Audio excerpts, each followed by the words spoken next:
263वां दिन पुराने अहदनामा में से आज की तलावत।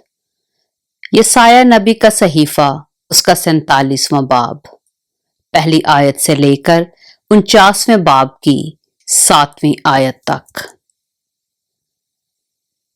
ऐ कमवारी दुख्तरे बाबल, उतर आ और खाक पर बैठ। ऐ कश्तियों की दुख्तर, तू बेतख्त जमीन पर बैठ, क्योंकि अब तू नरम अंदाम और नाज़नीन ना कहलाएगी। चक्की ले और आटा पीस, अपना निकाब उतार और दामन समेट ले। टांगे नंगी करके नदियों को अबूर कर।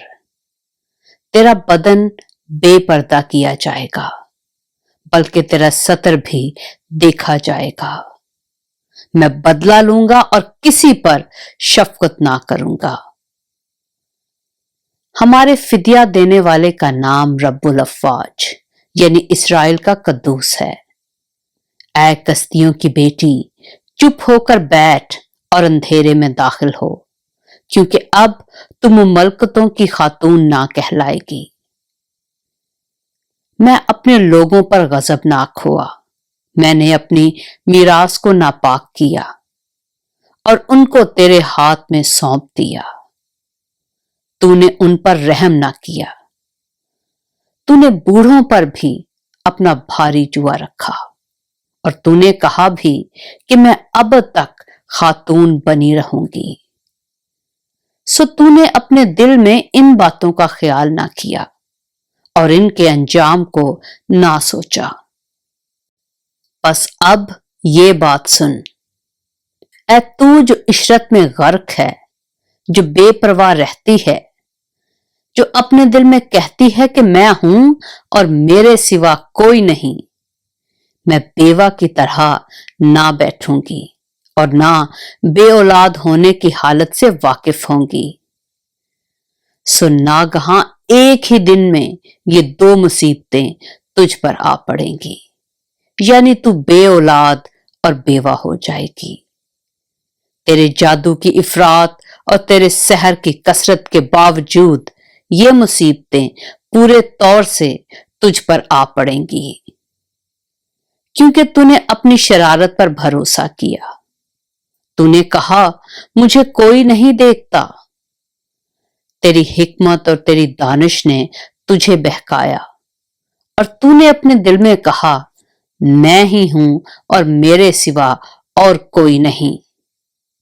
इसलिए तुझ पर मुसीबत आ पड़ेगी जिसका मंतर तू नहीं जानती, और ऐसी बला तुझ पर नाजिल होगी जिसको तू दूर ना कर सकेगी। यकायक तबाही तुझ पर आएगी जिसकी तुझको कुछ खबर नहीं। अब अपना जादू और अपना सारा सहर, जिसकी तूने बचपन ही से मशक कर रखी है, इस्तेमाल कर। शायद तू उनसे नफा पाए, शायद तू गालिब आए। तू अपने मशवरतों की कसरत से थक गई। अब अफलाक पैमा और मुनज्जिम और वो जो माँ ब माँ आइंदा हालात दरियाफ्त करते हैं उठें और जो कुछ तुझ पर आने वाला है उससे तुझको बचाएं। देख, वो भूसे की मानद होंगे, आग उनको जलाएगी। वो अपने आप को शोला की शिद्दत से बचा ना सकेंगे। ये आग ना तापने के अंगारे होगी, ना उसके पास बैठ सकेंगे। जिनके लिए तूने मेहनत की तेरे लिए ऐसे ही होंगे। जिनके साथ तूने अपनी जवानी ही से तजारत की, उनमें से हर एक अपनी राह लेगा। तुझको बचाने वाला कोई ना रहेगा। यसाया नबी का सहीफा, उसका 48वां बाब। ये बात सुनो, ऐ याकूब के घराने जो इस्राएल के नाम से कहलाते हो और यहूदा के चश्मा से निकले हो, जो खुदावंद का नाम लेकर कसम खाते हो और इस्राएल के खुदा का इकरार करते हो, पर अमानत और सदाकत से नहीं, क्योंकि वो शहर कुद्स के लोग कहलाते हैं اور اسرائیل کے خدا پر توکل کرتے ہیں جس کا نام رب الافواج ہے۔ میں نے قدیم سے ہونے والی باتوں کی خبر دی ہے، ہاں وہ میرے منہ سے نکلی، میں نے ان کو ظاہر کیا، میں ناگہاں ان کو عمل میں لایا اور وہ وقوع میں آئیں۔ چونکہ میں جانتا تھا کہ تو ضدی ہے اور تیری گردن کا پٹھا لوہے کا ہے اور تیری پیشانی پیتل کی ہے، اس لیے میں نے قدیم ہی سے یہ باتیں تجھے کہہ سنائیں اور ان کے واقعہ ہونے سے پیشتر تجھ پر ظاہر کر دیا، تا نہ ہو کہ تو کہے میرے بت نے یہ کام کیا اور میرے کھودے ہوئے صنم نے اور میری ڈھالی ہوئی مورت نے یہ باتیں فرمائیں۔ تو نے یہ سنا ہے سو اس سب پر توجہ کر، کیا تم اس کا اقرار نہ کرو گے؟ اب میں تجھے نئی چیزیں اور پوشیدہ باتیں جن سے تو واقف نہ تھا دکھاتا ہوں، وہ ابھی خلق کی گئی ہیں، قدیم سے نہیں بلکہ آج سے پہلے تو نے ان کو سنا بھی نہ تھا، تا نہ ہو کہ تو کہے دیکھ میں جانتا تھا۔ ہاں تو نے نہ سنا نہ جانا، ہاں قدیم ہی سے تیرے کان کھلے نہ تھے، کیونکہ میں جانتا تھا کہ تو بالکل بے وفا ہے اور رحم ہی سے خطا کار کہلاتا ہے۔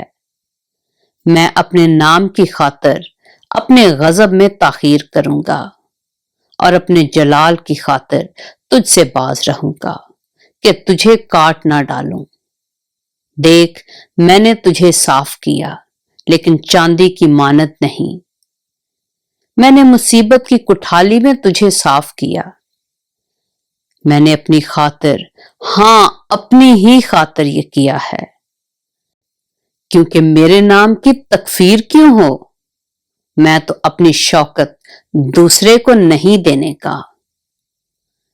اے یعقوب میری سن، اور اے اسرائیل جو میرا بلایا ہوا ہے، میں وہی ہوں، میں ہی اول اور میں ہی آخر ہوں۔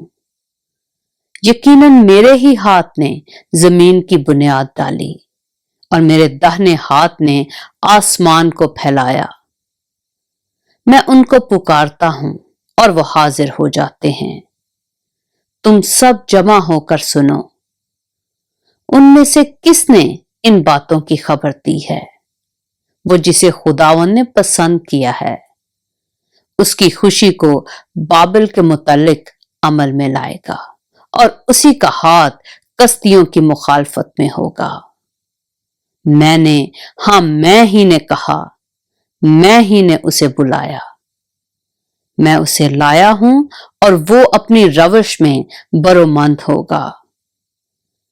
میرے نزدیک آؤ اور یہ سنو، میں نے شروع ہی سے پوشیدگی میں کلام نہیں کیا، جس وقت سے کہ وہ تھا میں وہیں تھا، اور اب خداوند خدا نے اور اس کی روح نے مجھ کو بھیجا ہے۔ خداوند تیرا فدیہ دینے والا، اسرائیل کا قدوس یوں فرماتا ہے کہ میں ہی خداوند تیرا خدا ہوں جو تجھے مفید تعلیم دیتا ہوں اور تجھے اس راہ میں جس میں تجھے جانا ہے لے چلتا ہوں۔ کاش کہ تو میرے احکام کا شنوا ہوتا اور تیری سلامتی نہر کی مانت اور تیری صداقت سمندر کی موجوں کی مانت ہوتی، تیری نسل ریت کی مانت ہوتی اور تیرے صلبی فرزند اس کے زروں کی مانت بکثرت ہوتے، اور اس کا نام میرے حضور سے کاٹا اور مٹایا نہ جاتا۔ تم بابل سے نکلو، کسدیوں کے درمیان سے بھاگو، نغمہ کی آواز سے بیان کرو، اسے مشہور کرو، ہاں اس کی خبر زمین کے کناروں تک پہنچاؤ۔ کہتے جاؤ کہ خداوند نے اپنے خادم یعقوب کا فدیہ دیا، اور جب وہ ان کو بیابان میں سے لے گیا تو وہ پیاسے نہ ہوئے۔ اس نے ان کے لیے چٹان میں سے پانی نکالا उसने चट्टान को चीरा और पानी फूट निकला। खुदावंद फरमाता है कि शरीरों के लिए सलामती नहीं। यसाया नबी का सहीफा, उसका 49वां बाब। ऐ जजीरो मेरी सुनो, ऐ उम्मतों जो दूर हो कान लगाओ। खुदावंद ने मुझे रहम ही से बुलाया, बत्न मादर ही से उसने मेरे नाम का जिक्र किया, और उसने मेरे मुंह को तेज तलवार की मानद बनाया और मुझको अपने हाथ के साया तले छुपाया। उसने मुझे तीरे आबदार किया और अपने तरकश में मुझे छुपा रखा, और उसने मुझसे कहा, तू मेरा खादिम है, तुझ में ए इस्राएल में अपना जलाल जाहिर करूंगा। तब मैंने कहा, मैंने बेफायदा मुशक्कत उठाई, मैंने अपनी कुव्वत बेफायदा बतालत में सर्फ की, तो भी यकीनन मेरा हक खुदावंद के साथ और मेरा अजर मेरे खुदा के पास है। चूंकि मैं खुदावंद की नजर में जलीलुल कद्र हूं और वो मेरी तवानाई है, इसलिए वो जिसने मुझे रहम ही से बनाया ताकि उसका खादिम होकर याकूब को उसके पास लाऊं और इस्राएल को उसके पास जमा करूं, यूं फरमाता है। हाँ, खुदावंद फरमाता है कि ये तो हल्की सी बात है कि तू याकूब के कबाइल को बर्पा करने और महफूज इस्राएलियों को वापस लाने के लिए मेरा खादिम हो, बल्कि मैं तुझको कौमों के लिए नूर बनाऊंगा कि तुझ से मेरी निजात जमीन के किनारों तक पहुंचे। खुदावंद इस्राएल का फिदिया देने वाला और उसका कद्दूस, उसको जिसे इंसान हकीर जानता है और जिससे कौम को नफरत है और जो हाकिमों का चाकर है, यूं फरमाता है कि बादशाह देखेंगे और उठ खड़े होंगे और उमरा सिजदा करेंगे खुदावंद के लिए जो सादिकुल कौल और इस्राएल का कद्दूस है, जिसने तुझे बरगजीदा किया है। पाक कलाम के पढ़े और सुने जाने पर खुदावंद की बरकत हो।